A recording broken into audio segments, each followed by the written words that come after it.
ഞാൻ ഈ കവിത അവതരിപ്പിക്കുമ്പോൾ നിങ്ങളെന്ത് ചെയ്യുകയാണ്? ശരിക്കും നിങ്ങളെന്നെ കേൾക്കുന്നുണ്ടോ? ഈ മതിലിനപ്പുറം, ഈ ക്യാമറയ്ക്കപ്പുറം ആരൊക്കെ, എവിടെയൊക്കെ, ഏതൊക്കെ അവസ്ഥയിലിരുന്നാണ് എന്നെ കേൾക്കുന്നതെന്ന് ഞാൻ എങ്ങനെ അറിയാൻ, അല്ലേ?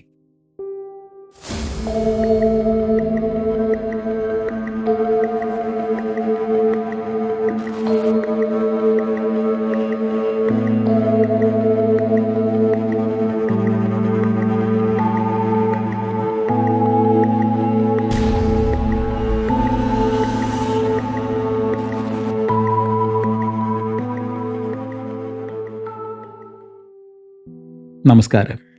Welcome to a cup of kavita. Today we are exploring a Canadian poet, Alden Nolan, and one of the most psychologically precise and terrifying poems about isolation, performance, and voice. Broadcaster's poem. ഈ കവിതയുടെ തലക്കെട്ട് സൂചിപ്പിക്കുന്നത് പോലെ ഇതിലെ കഥാപാത്രം ഒരു ബ്രോഡ്കാസ്റ്ററാണ്. അതായത് റേഡിയോയിലൂടെ പരിപാടികൾ അവതരിപ്പിക്കുന്ന ഒരാൾ, ഒരു അമച്വർ ബ്രോഡ്കാസ്റ്ററാണ്. ഒരു ഒറ്റയാൾ റേഡിയോ സ്റ്റേഷൻ എന്ന് വേണമെങ്കിൽ നമുക്ക് അയാളെ വിളിക്കാം. റേഡിയോ ആയതുകൊണ്ട് തന്നെ ആരൊക്കെ, എവിടെയിരുന്ന്, ഏതൊക്കെ അവസ്ഥയിലാണ് ഇത് കേൾക്കുന്നതെന്ന്, അദ്ദേഹത്തെ കേൾക്കുന്നതെന്ന് അദ്ദേഹത്തിന് അറിയാൻ പാടില്ല. ആ ഒരു അജ്ഞത, ആ ഒരു നിഗൂഢത, അതുതന്നെയാണ് ഈ കവിതയുടെ കാതൽ. രസകരമായൊരു കാര്യം, നമ്മുടെ കവി ആൽഡൻ നൗലൻ, അദ്ദേഹം ദീർഘനാൾ ഒരു ബ്രോഡ്കാസ്റ്ററായിരുന്നു, റിപ്പോർട്ടർ. കവിയെപ്പറ്റി രണ്ട് വാക്ക്. Nolan was born into extreme poverty in Nova Scotia, Canada. Though he dropped out of school at age 12, Nolan educated himself to become one of the finest Canadian poets of the 20th century. Kavitha.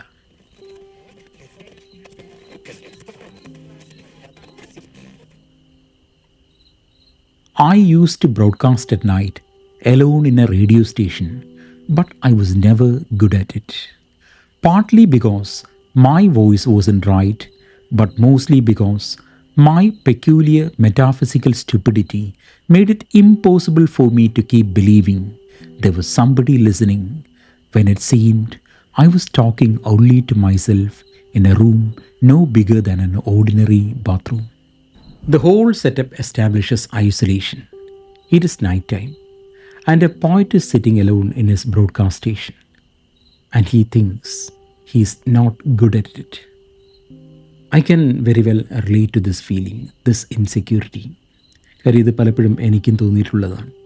That my voice is not right, my presentation is not right. അങ്ങനെ കഴിഞ്ഞ 10 വർഷം കൊണ്ട് cup of കവിത അവതരിപ്പിക്കുകയാണ്. ഏതാണ്ട് 200-ന് മുകളിൽ കവിതകൾ അവതരിപ്പിച്ചിട്ടുണ്ട്. പക്ഷേ you take the number of subscribers I have. I never tell people to subscribe ചെയ്യണം, ബെല്ലൈക്കൺ ഞെക്കണം, ഇതൊന്നും ഞാൻ പറയാറുമില്ല. അപ്പോൾ ഈ ചിലപ്പോഴെങ്കിലും തോന്നാറുണ്ട്, ഇതിലെ കവിതയിൽ ആ ബ്രോഡ്കാസ്റ്ററെ പോലെ ആലോചിക്കാറുണ്ട്, ആര് കേൾക്കാനാണ്, എത്ര പേര് കേൾക്കാനാണ്, ആർക്കെന്നെ വേണം, അല്ലെങ്കിൽ ആർക്ക് കപ്പ് ഓഫ് കവിത വേണം. ഇങ്ങനെയുള്ള നമ്മളെയൊക്കെ മനസ്സിനെ വല്ലാതെ വിഷമിപ്പിക്കുന്ന ഈ ചോദ്യങ്ങൾ, അതൊക്കെ ഇൻസെക്യൂരിറ്റിയാണ്, അരക്ഷിതാവസ്ഥ ഉണ്ടാവുന്നതാണ്. But still I continue.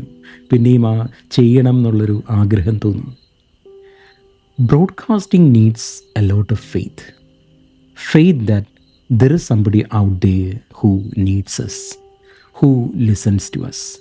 അപ്പോഴും ആരെങ്കിലും ഒന്ന് റീച്ച് ഔട്ട് ചെയ്യുമ്പോൾ, നിങ്ങൾ ആരെങ്കിലും തന്നെ ആ കവിത ഭയങ്കരമായിട്ട് ടച്ച് ചെയ്തു, അത് ഒരുപാട് ഇഷ്ടപ്പെട്ടു എന്ന് പറയുമ്പം പിന്നെയും ചെയ്യാൻ വേണ്ടി തോന്നും, അടുത്ത കവിത പിന്നെയും.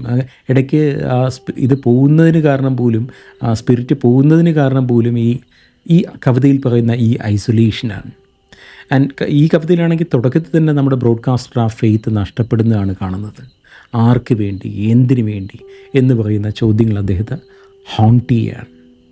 നിങ്ങൾ മനസ്സിലാക്കണം, ഒരു കുളിമുറിയോളം ചെറിയ ഒരു മുറിയിലിരുന്നാണ് അദ്ദേഹം ഇങ്ങനെ ബ്രോഡ്കാസ്റ്റ് ചെയ്യുന്നത്. And he doesn't know who exactly listens to him. ആര് കേൾക്കുന്നു എന്നുള്ളത് അദ്ദേഹത്തിന് അറിയില്ല. I could believe it for a while, and then I'd get somewhat the same feeling as when you start to suspect you're the victim of a practical joke. So one part of me was afraid. Another part might blurt out something about myself so terrible that even I had never, until that moment, suspected it. More doubts follow. Am I playing a fool that everybody else can see, but I cannot? മറ്റുള്ളവരുടെ മുന്നിലെ ഒരു പരിഹാസ കഥാപാത്രമാണോ ഞാൻ? ആ സത്യം ഞാൻ മാത്രം കാണാത്തതാണോ? There can be two possibilities. One, the audience that I've been addressing all these years through radio, they never existed. Two, those people, they have always been laughing at me. അവരെന്നെ എൻ്റെ പിന്നിൽ നിന്ന് പരിഹസിച്ച് ചിരിച്ചുകൊണ്ടിരിക്കുകയായിരുന്നു. Broadcasting requires sustained belief in invisible audience. That insecurity now leads to paranoia. പ്രേക്ഷകരോട് സംസാരിക്കുന്നതിനിടയിൽ ഞാൻ അറിയാത്ത എൻ്റെ ഉള്ളിലെ ഒരു ഹിഡൻ ആയി പെട്ടെന്ന് എന്തെങ്കിലും വിളിച്ചു പറയും, അരുതാത്തതെന്തെങ്കിലും, blurting out some truth that I want to hide, something terrible. What if the real self escapes? See, performance anxiety now leads to existential terror. This was like the fear of bridges and other high places. Will I take off my glasses and throw them into the water, although I am half blind without them? Will I sneak up behind myself and push? ഞാൻ എവിടെയോ വായിച്ചിട്ടുണ്ട്, ഉയരങ്ങളിൽ നിന്ന് താഴേക്ക് നോക്കാനുള്ള ഭയം അതാരെങ്കിലും പിന്നിൽ നിന്ന് തള്ളുമെന്നോ അല്ലെങ്കിൽ നമ്മുടെ കാല് തെറ്റി വീഴുമെന്നോ എന്നും കരുതിയിട്ടല്ല, നമ്മളെടുത്ത് ചാടുമോ എന്നുള്ളതാണ് ഏറ്റവും വലിയ ഭയം. It is the fear of what you might do to yourself, because we hardly know our selves.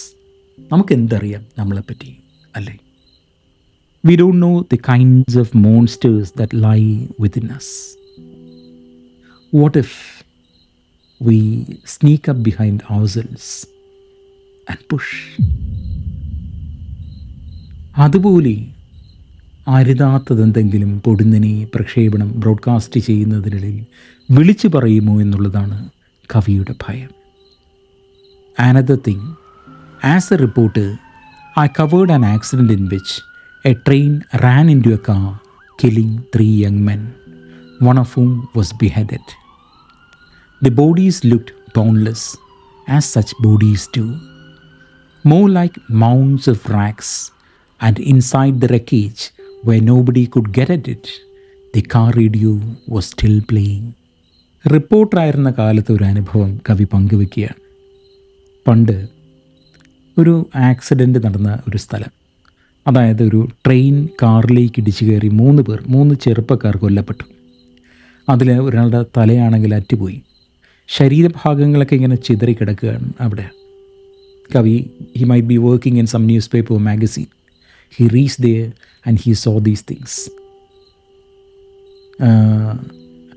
ഇങ്ങനെ ശരീരഭാഗങ്ങൾ ഇങ്ങനെ ചിതറിക്കിടക്കുന്ന അവിടെ ആ കാറിനുള്ളിൽ നിന്ന് കവിക്ക് കാണാം, കേൾക്കാം ഒരു റേഡിയോ പ്ലേ ചെയ്തുകൊണ്ടേയിരിക്കുന്നു. വളരെ ആഹ്ലാദം കൊടുക്കുന്ന ഏതോ ഒരു സംഗീതമായിരിക്കാം. അപ്പോൾ RJ റേഡിയോ ജോക്കി ഇതിങ്ങനെ അഡ്രസ്സ് ചെയ്യാൻ, വളരെ സന്തോഷത്തോടുകൂടി അഡ്രസ്സ് ചെയ്യാൻ. ആ റേഡിയോ ജോക്കിക്ക് അറിയില്ല ഇത് കേൾക്കുന്ന അദ്ദേഹത്തിൻ്റെ പ്രേക്ഷകർ, അവരുടെ ഇപ്പോഴത്തെ അവസ്ഥ. ഇതാണ് നമ്മുടെ കവിയായ ബ്രോഡ്കാസ്റ്റ് ഇപ്പോൾ ഇരുന്ന് ആലോചിക്കുന്നത്. ഏതൊക്കെ സാഹചര്യങ്ങളിലിരുന്നായിരിക്കും തൻ്റെ ലിസണേഴ്സ് തന്നെ കേട്ടുകൊണ്ടിരിക്കുന്നത്. They can be deep sorrow, disaster, tragedy. I thought about places the disc jockey's voice goes and the things that happen there, and of how impossible it would be for him to continue if he really knew. A broadcaster's voice goes everywhere. പക്ഷേ ഇതൊരു broadcaster കവിത മാത്രമല്ല, ഇതൊരു കവിയുടെയും കഥാകാരൻ്റെയും കലാകാരൻ്റെയും കൂടി കവിതയാണ്. നിങ്ങളുടെ വാക്കുകൾ, വരകൾ എവിടെയൊക്കെ, ആരിലൊക്കെ, ഏതൊക്കെ സിറ്റുവേഷൻസിലൊക്കെയാണ് പോകുന്നതെന്ന് നിങ്ങൾക്കറിയാമോ? അതുപോലെ നോലൻ്റെ കവിത ഇന്നത്തെ യൂട്യൂബേഴ്സിനോടും കോണ്ടന്റ് ക്രിയേറ്റേഴ്സിനോടും ഓൺലൈൻ ഉപദേശകരോടും ഒക്കെ സംസാരിക്കുകയാണ്, സംവദിക്കുകയാണ്. The terror is everywhere. Are we only talking to ourselves in bathroom sized rooms? Are we alone? ഒറ്റയ്ക്കാണോ നമ്മൾ നമ്മളോട് മാത്രം സംസാരിച്ച്? Are there people out there who listen to us? And even if they do they care? അതുപോലെ don't we have this fear of blurting something out? എന്തെങ്കിലും പൊടുന്നിനെ വിളിച്ചു പറയുമോ എന്നുള്ള ഭയം. You must also keep in mind that your voices go everywhere, to people in crisis, to people in accidents, to people in isolation. If you really knew, will you continue? Should you? Really?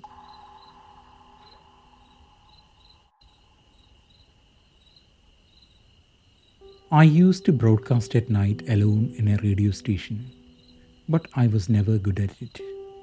Partly because my voice wasn't right, but mostly because my peculiar metaphysical stupidity made it impossible for me to keep believing there was somebody listening when it seemed I was talking only to myself in a room no bigger than an ordinary bathroom. I could believe it for a while, and then I'd get somewhat the same feeling as when you start to suspect you are the victim of a practical joke.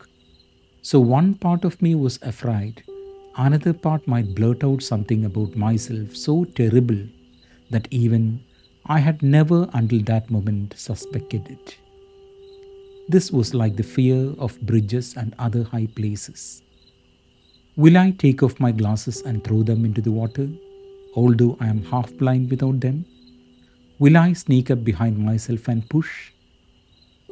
Another thing, as a reporter, I covered an accident in which a train ran into a car, killing three young men, one of whom was beheaded. The bodies looked boneless, as such bodies do, more like mounds of rags, and inside the wreckage, where nobody could get at it, the car radio was still playing. I thought about places the disc jockey's voice goes and the things that happened there, and of how impossible it would be for him to continue if he really knew.